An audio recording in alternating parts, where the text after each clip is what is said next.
Assalamualaikum warahmatullahi wabarakatuh. Perkenalkan, nama saya Rifal Makassar dengan NIM E1A121005.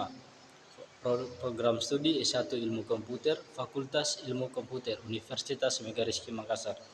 Di sini saya akan memberikan penjelasan singkat mengenai mata kuliah pengantar telekomunikasi. Adapun poin-poin materi yang saya akan bahas di video kali ini, yang pertama macam-macam media transmisi telekomunikasi, kemudian yang kedua jenis-jenis komunikasi, yang ketiga konsep dasar switching. Macam-macam media transmisi telekomunikasi. Yang pertama, media transmisi kabel. Adapun beberapa jenis kabel yang digunakan yaitu kabel twisted pair, yaitu terbuat dari dua kabel yang dipelintir bersamaan untuk mengurangi interferensi elektromagnetik. Contohnya kabel telepon dan jaringan Ethernet. Kemudian jenis kabel yang kedua yaitu kabel koaksial, memiliki konduktor pusat yang dilindungi oleh isolator dengan pelindung logam dengan mengurangi gangguan. Sering digunakan dalam kabel televisi. Kemudian jenis kabel yang ketiga yaitu kabel serat optik atau optical fiber, menggunakan cahaya untuk mentransmisikan data melalui serat kaca atau plastik. Memiliki kecepatan transmisi yang sangat tinggi dan rentan terhadap gangguan eksternal yang rendah. Kemudian ada poin kedua yaitu media transmisi nirkabel atau biasa disebut wireless media. Adapun beberapa jenisnya yaitu yang pertama gelombang radio atau radio waves. Biasanya digunakan dalam komunikasi jarak jauh seperti siaran radio, TV, dan jaringan seluler. Kemudian jenis kedua yaitu microwave, digunakan untuk transmisi data pada jarak yang jauh dengan kecepatan yang tinggi, sering digunakan dalam komunikasi satelit.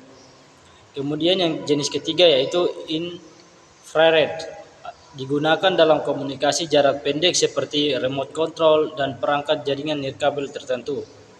Kemudian jenis keempat yaitu satelit. Satelit menerima sinyal dari stasiun bumi dan memantulkan kembali ke permukaan bumi, memungkinkan komunikasi jarak jauh.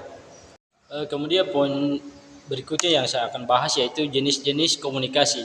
Komunikasi dalam telekomunikasi dapat dibagi menjadi beberapa bagian, meliputi satu, berdasarkan aliran data, yang kemudian yang kedua berdasarkan jenis sinyal, yang ketiga berdasarkan jarak. Pembahasan yang pertama yaitu berdasarkan aliran data. Yang pertama, simplex atau aliran data dapat terjadi satu arah saja, contohnya siaran radio. Kemudian yang kedua, half duplex atau aliran data dapat dibagi menjadi dua arah tetapi tidak secara bersamaan, contohnya walkie-talkie. Kemudian yang ketiga, full duplex. Aliran data ini dapat dibagi menjadi dua arah secara bersamaan, contohnya telepon.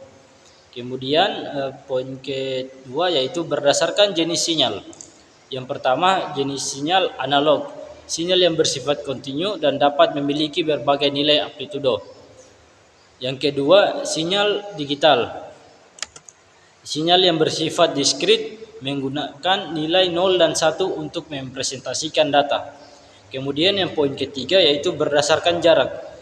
Yang pertama, komunikasi lokal, komunikasi dalam jarak pendek seperti jaringan area lokal atau LAN. Yang kedua, komunikasi jarak jauh, komunikasi yang mencakup jarak yang lebih jauh seperti Wide Area Network atau WAN. Kemudian pembahasan yang ketiga yaitu konsep dasar switching. Switching adalah teknik yang digunakan untuk menghubungkan jalur komunikasi antar pengguna di jaringan komunikasi. Ada beberapa dasar teknik switching, yaitu yang pertama circuit switching, yang kemudian metode ini melibatkan pembentukan jalur tetap antara pengirim dan penerima selama situasi komunikasi. Contohnya panggilan telepon tradisional.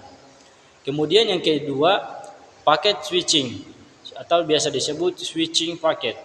Data dipecah menjadi paket-paket kecil yang masing-masing dapat mengambil jalur perbedaan untuk mencapai tujuan, di mana mereka kemudian disusun kembali. Ini lebih efisien dan digunakan dalam jaringan komputer seperti internet. Kemudian message switching atau biasa disebut pesan switching. Pesan dikirim secara utuh dari suatu simpul ke simpul lainnya tanpa dipecah-pecah menjadi paket-paket kecil. Metode ini kurang efisien dibandingkan paket switching. Kemudian yang berikutnya virtual circuit switching atau biasa disebut merupakan kombinasi dari circuit switching dan paket switching, di mana rute tetap dibuat tetapi data dikirim dalam bentuk paket.